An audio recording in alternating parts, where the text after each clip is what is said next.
Ken Waters is a meteorologist with the National Weather Service in Phoenix. He studies dust storms in the region. We asked him why the I-10 corridor in Pinal County often bears the brunt of monsoon storms. Well, it's kind of an uncanny combination of factors. Number one, location-wise, it's nearby where we get a lot of these severe thunderstorms during the summertime. And then you combine that with the fact that there's a lot of dust available in the lower desert. And there are some areas, specific areas in that corridor where there's a whole lot of dust available. You said source. Can you paint a better picture of what source really means in that area? Yeah, basically a lot of this ties into land use.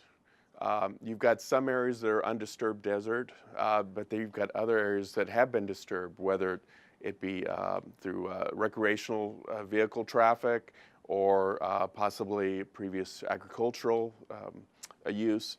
So sometimes basically that's disturbing the ground cover enough to make it more prevalent, more easy to be able to pick up the dust.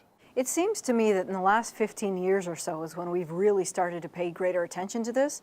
Have these deadly dust storms, these haboobs, have they been happening prior to that, or is this suddenly new? This is not a new problem. We find when we look through time is it does come and go. It's kind of cyclical a little bit.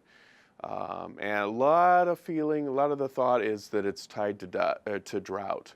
So when we have periods of drought, they can lead to more dust storms.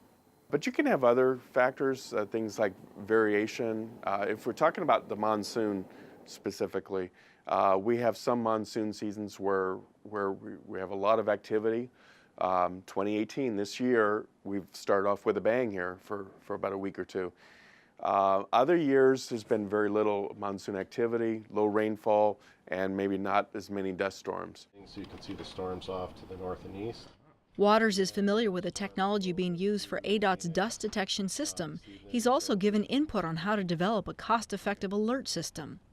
How reliable is this technology? I mean, ADOT is putting quite a bit of faith into this project, but people, common sense, are not removed from the equation. Yeah, and that's actually a really great point, because you got the human factor always with this, and especially people who are not familiar with Arizona, who have not seen the dust storm activity before.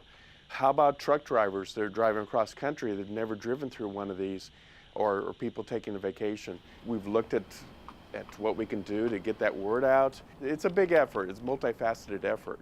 Any prognosis about what the remainder of our summer season looks like? Well, all indications right now are for continued rather robust monsoon season. I should say that it's really tough to go in the future, like if you're talking about like a month or two. But our climate projections so far continue to call for a wetter than normal period.